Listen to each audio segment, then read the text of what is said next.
കണ്ട നല്ല നീളമുള്ള വള്ളിപ്പയർ. തോരനോ മെഴുക്കുരട്ടിക്കോ മറ്റെന്തെങ്കിലും കൂടെ ഇടാനും ഒക്കെ മതി. ഒരു 4 എണ്ണം മതിയാകും. കണ്ട എന്ത് നീളമെന്ന് നോക്കിയേ. ഈ ഐറ്റം തന്നെയാണ് ഞാൻ വേറെ വിത്ത് വെച്ച് പാകി മുളപ്പിച്ച് ഇതാ നട്ട് ഇത്രയും ആയി. കണ്ട ഒരു 8-10 ബാഗുകളിൽ ബക്കറ്റുകളിലുമായിട്ടൊക്കെ ഞാൻ ഇതാ നട്ടിട്ടിരിക്കുന്നത്. കണ്ട നല്ല ഇനം പയറാണ്. ഇനി ഇതിനെ പടർത്തി പന്തലിട്ട് കൊടുക്കണം. അപ്പോഴത് പൂവിട്ട് കായ്ച്ചു തുടങ്ങും. നല്ല കായ്ഫലം കിട്ടണമെങ്കിൽ നമ്മൾ നല്ല ഉരം ചെയ്യണം. വളം, ചകിരിച്ചോറ്, വേപ്പൻ പിണ്ണാക്ക്, ചാരം, എല്ലുപൊടി, ചാണകപ്പൊടി, കുറച്ച് കുമ്മായ മിക്സ്, ഇതെല്ലാം കൂടെ നമ്മളിങ്ങനെ മിക്സ് ചെയ്തിട്ട് ഓരോന്നിൻ്റെ മൂട്ടിൽ ഇട്ട് കൊടുക്കും. ഓരോ സ്പൂണും കൂടെ ഇട്ട് കൊടുക്കും.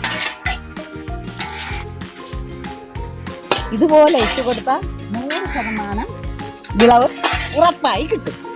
എങ്ങനെയുണ്ട്?